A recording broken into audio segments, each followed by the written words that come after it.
We have to make effort here. Our people don't.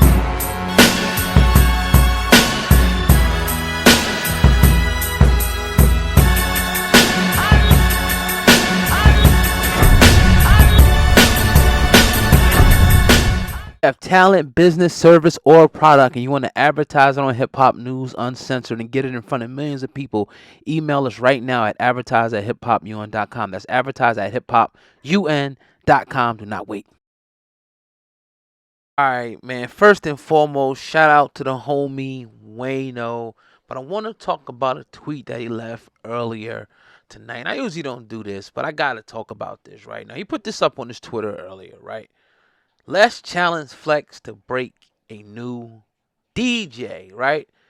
And when I seen it, I'm like, dang. Now you got people saying he's not trying to share the spotlight.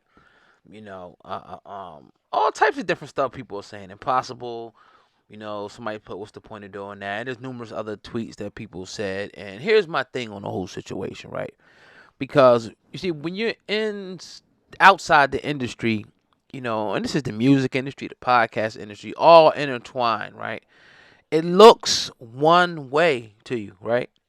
But then when you start dealing with people and you get involved, that you see that, this is like some unbelievable, like high school on steroid shit. Popularity is about who got the most money, who got the most buzz.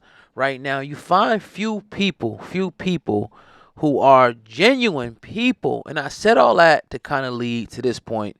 When you're talking about breaking a new DJ, right? Now, again, I get it. You're the DJ. You're on Hot 97, probably the second biggest radio station in New York right now. One of the still top DJs out of New York City, I guess, right? You bring an artist on. You might play a little artist from the hood song after it gets hot or bring people on a freestyle on your show and stuff like that. I get it. But for me, a measure of a man, this is just me, right?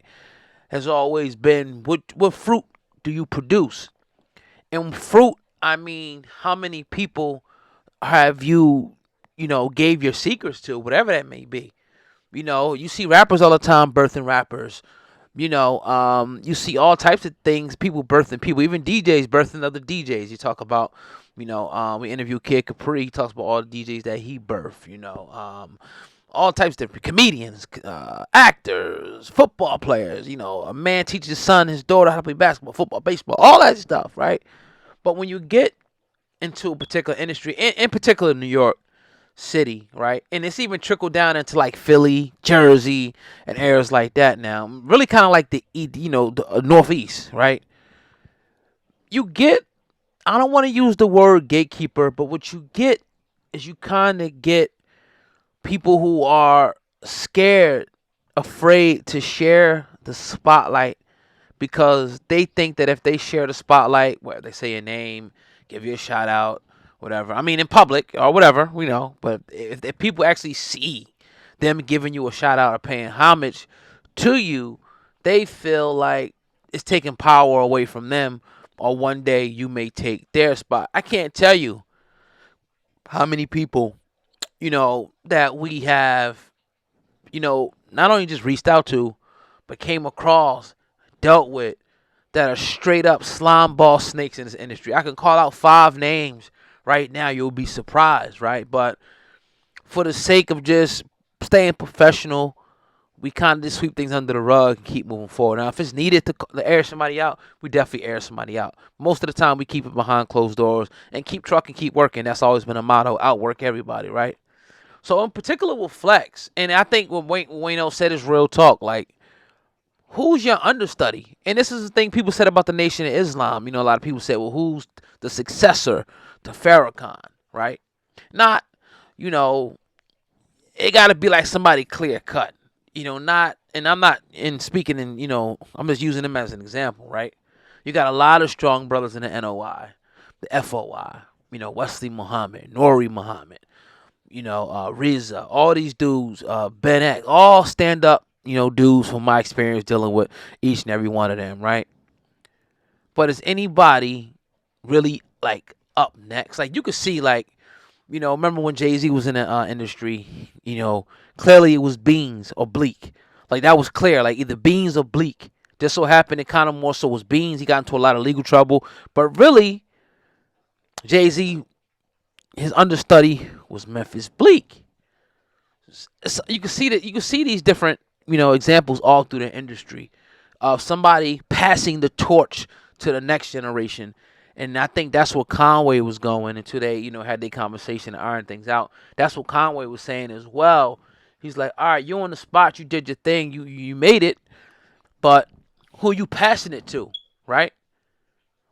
What are up and coming DJs that might, one day take your spot? You may pass away one day. You may decide to quit. Who's somebody who's gonna be able to take this spot? Not to just can DJ, but also has a voice and can DJ. Where they at? Where are the people that's coming up behind the Breakfast Club? You know what I mean? Where are the people coming up behind this one and this one and this one and this one? Right? To me, that's always been a mark of a good leader, a good person, and especially an entrepreneur. Is like who is coming up after you? Who'd you teach your secrets to? Who'd you show the way? Who'd you say, I know all this stuff, and I could really hold it. I could sell information, but I'm gonna show my man over here how to do it. I'm gonna show sis over here how to do it. I mean, people already know how I rock. When I get something, I'm bringing everybody else in first. Dog, I got this. Dog, I got this. When I had my detail business, I probably hired 20 people. Not all at one time, but just like people ask, yo, dog, I want to come do this. Yo, dog, I'm on probation. I need a job. Boom, boom, can you do this for me? Hey, yo, dog, I want to come work. Yo, dog, I want to come work. Yo, dog, I want to come work. Come on down. Young kids in the neighborhood want to make a couple dollars, $20, $30, $40 a day. Come on down, right? I could have easily sat there and say, you know what? I'm going to space all this stuff out. I'm going to either, do it all myself or split it with me and my homie. Well, I don't got to have 5 guys up here. I can have 2 guys and we can split the profit. But instead, I feel like, it's always better to feed the village. Because you never know when you're going to be down. I'm my brother's keeper. I show my brother some love, right? And I'm up. What if I'm down one day and his business is now thriving or whatever because I, showed him the way. I helped him get things started, showed him the way. And now I need a damn job to get back on my feet, right? You just never know how things could go in life. One day you could be the man. Tomorrow you could be at the bottom. But you need to look at this person and be like, he's like, you know what, dog? When I was down, you helped me. So that's all, man. I just wanted to put that out there. I know I talk long, but hopefully somebody got something out of what I just said here on Hip Hop News Uncensored, man. But make sure you guys smash the like button. Make sure you share the video. And make sure you guys lock in, subscribe to the channel to get more videos just like this one. This is your brother Ugat, man. Over and out. Peace.